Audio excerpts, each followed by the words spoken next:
Di hadapan sidang umum ke-80 Perserikatan Bangsa-Bangsa atau PBB di markas PBB, Presiden Prabowo berpidato soal krisis yang terjadi di Gaza. Ia mengecam segala bentuk kekerasan terhadap warga sipil tak berdosa.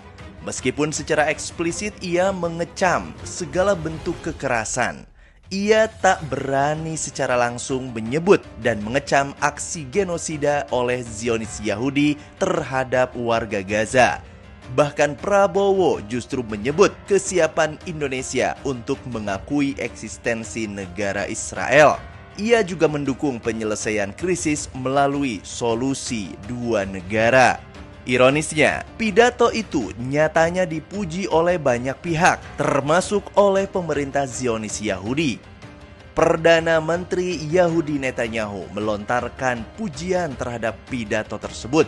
Sebagai pemimpin dari negeri Muslim terbesar dunia, sikap yang didukung Zionis menjadi penanda bahwa pidato Prabowo mengandung kecacatan. Pertama, keberadaan negara Israel di tanah Palestina adalah ilegal. Israel adalah penjajah. Mengakui negara Israel sama dengan mengakui adanya penjajahan. Andaipun Palestina diberi kemerdekaan, negara Israel itu berdiri di atas negeri hasil rampokan mereka. Negeri Palestina telah menjadi bagian dari negeri Muslim sejak era kekhilafahan Umar bin Khattab radhiyallahu anhu sejak tahun 637 Masehi. Dengan demikian, Palestina bukanlah tanah kosong yang tidak bertuan. Kedua, pengakuan atas negara Israel melalui solusi dua negara jelas mencederai rasa keadilan bagi rakyat Palestina. Mereka telah mengalami pengusiran, perampasan, bahkan pembunuhan, dan sekarang genosida oleh Zionis Yahudi. Dengan demikian, solusi dua negara berarti mengakui legalitas penjarahan wilayah negara Palestina secara brutal oleh entitas Yahudi. Apakah adil mengakui kepemilikan seseorang dari hasil menjarah dan merampok rumah orang lain, sedangkan pemilik rumahnya sendiri terusir dari kediamannya? Ketiga, pemerintahan ilegal Zionis Yahudi secara tegas menolak mengakui eksistensi atau kemerdekaan negara Palestina. Parlemen Israel dan Perdana Menteri Yahudi Benjamin Netanyahu pernah mengeluarkan resolusi dan statement yang menolak pendirian negara Palestina. Sudah jelas, solusi dua negara adalah pengkhianatan terhadap nasib dan perjuangan penduduk Palestina. Usulan solusi ini sama sekali bukan keinginan penduduk Palestina dan malah justru menunjukkan keberpihakan terhadap penjajah Israel.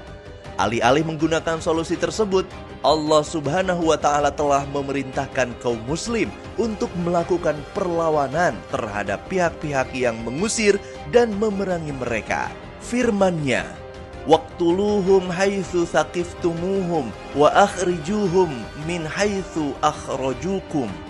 Perangilah mereka di mana saja kalian jumpai mereka, dan usirlah mereka dari tempat mereka telah mengusir kalian. Al-Quran Surah Al-Baqarah ayat 191.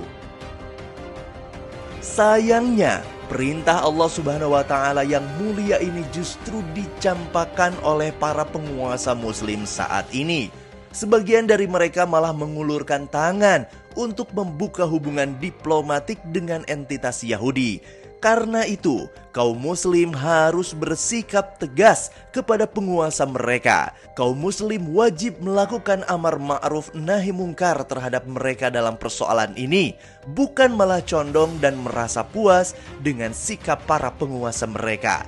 Percayalah, krisis di Palestina tidak mungkin diselesaikan di tangan PBB ataupun para penguasa Muslim hari ini. Umat hari ini membutuhkan kepemimpinan Islam global, yakni khilafah yang akan melindungi setiap wilayah negeri Muslim. Khalifah juga tidak akan membiarkan darah Muslim tercecer sia-sia di tangan kaum kufar. Nabi SAW bersabda, "Innamal imamu junnatun yuqatalu min waraihi wa yuttaqabih." Sungguh imam atau khalifah adalah perisai. Orang-orang berperang di belakangnya dan berlindung dengan dirinya. Hadis riwayat Muslim.